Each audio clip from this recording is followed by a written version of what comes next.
소울 비타민 3차 누가복음 1장 26절에서 38절 말씀.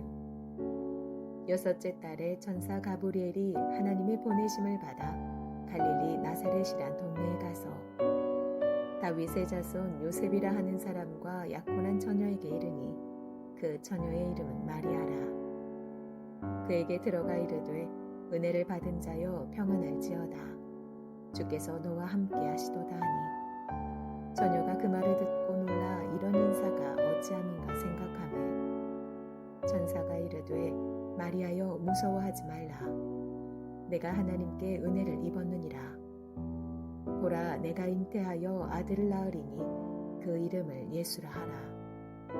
그가 큰 자가 되고 지극히 높으신 이의 아들이라 일컬어질 것이요 주 하나님께서 그 조상 다윗의 왕위를 그에게 주시리니 영원히 야곱의 집을 왕으로 다스리실 것이며 그 나라가 무궁하리라. 마리아가 천사에게 말하되 나는 남자를 알지 못하니 어찌 이 일이 있으리이까. 천사가 대답하여 이르되 성령이 내게 임하시고 지극히 높으신 이의 능력이 너를 덮으시리니 이러므로 나실 바 거룩한 이는 하나님의 아들이라 일컬어지리라. 보라 내 친족 엘리사벳도 늙어서 아들을 배었느니라. 본래 임신하지 못한다고 알려진 이가 이미 6달이 되었나니 대저 하나님의 모든 말씀은 능하지 못하심이 없느니라. 마리아가 이르되 주의 여종이오니 말씀대로 내게 이루어지이다 하매 천사가 떠나가니라. 우리 그리스도인들의 신앙생활에서 아무리 강조해도 지나치지 않을 정도로 중요한 것 가운데 하나가 바로 순종입니다. 아무리 좋은 말씀을 듣고 은혜를 받아도 그 말씀에 순종하지 않으면 어떤 열매도 맺을 수가 없습니다. 또한 우리가 아무리 예배를 열심히 드린다 해도 순종이 없다면 결코 하나님을 기쁘시게 해드릴 수가 없습니다. 본문에서 우리는 마리아의 놀라운 순종을 볼 수 있습니다. 본문의 말씀을 통해 순종의 참된 자세를 배울 수 있기를 간절히 소원합니다. 마리아에게 주어졌던 말씀은 너무도 충격적인 것이었습니다.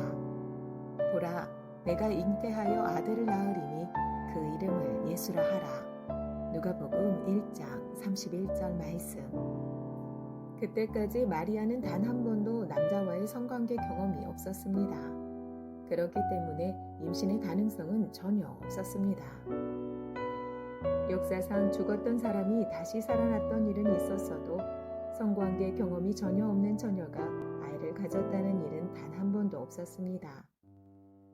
상식적으로도, 이성적으로도, 경험적으로도, 역사적으로도 도저히 납득할 수 없는 말씀이었습니다. 그래서 마리아는 어찌 이런 일이 일어날 수 있습니까? 라고 물을 수밖에 없었습니다.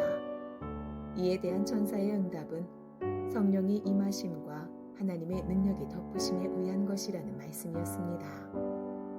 게다가 마리아를 통해 태어날 아기가 지극히 높으신 이의 아들, 하나님의 아들이라고 불릴 것이라는 말씀도 주어졌습니다. 하나같이 납득하기 어려운 말씀들이 아닐 수가 없었습니다. 그런데 마리아는 그 말씀 앞에 이렇게 응답했습니다. 마리아가 이르되 주의 여종이오니 말씀대로 내게 이루어지이다 하매 천사가 떠나가니라. 누가복음 1장 38절 말씀. 이 얼마나 놀라운 순종입니까? 이것이 진짜 순종이고 진짜 믿음입니다. 납득이 가는 말씀에 순종하는 것은 순종이라기보다는 동의라고 할 수 있을 것입니다. 납득할 수 없는 말씀에 순종하는 것이 진짜 순종입니다.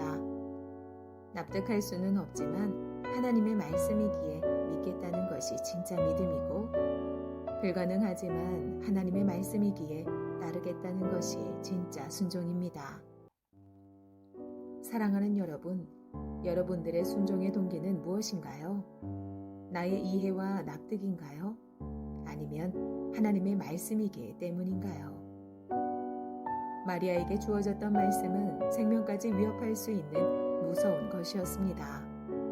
처녀가 임신했다는 것은 부정을 저질렀다는 분명한 증거가 되기 때문입니다.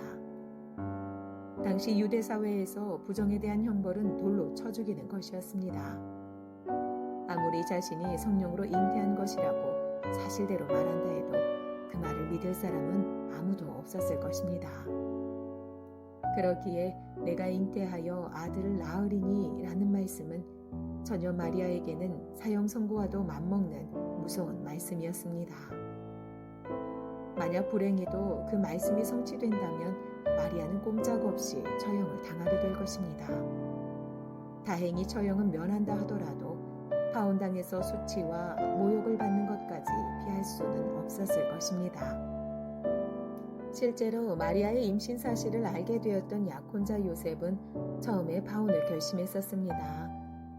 다행히 전사를 통해 진실을 알고서 하나님의 말씀에 따라 지혜롭게 처신했기에 불상사가 일어나지 않았던 것이었습니다.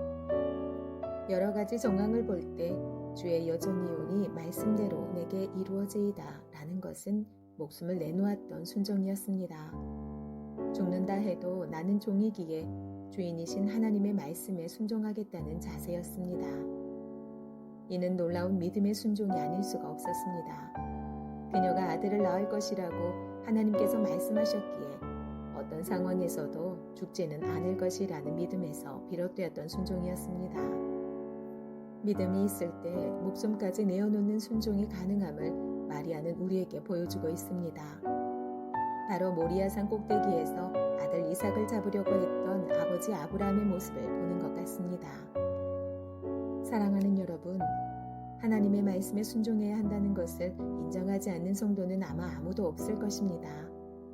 그런데 문제는 취사 선택해서 순종한다는 것입니다. 어느 정도 납득이 되고 손해가 덜 되는 말씀에는 쉽게 결단하고 순종하지만 그렇지 않은 말씀에는 순종하기를 거부합니다. 그러나 납득이 되지 않는 말씀, 큰 희생을 감수해야 하는 말씀에 순종할 수 있는 것이 곧 참된 순종입니다. 반쪽짜리도 안 되는 부족한 순종, 함량 미달의 순종, 치우친 순종. 오늘 하루도 마리아처럼 참된 순종의 믿음으로 나아가시길 주님의 이름으로 축복합니다.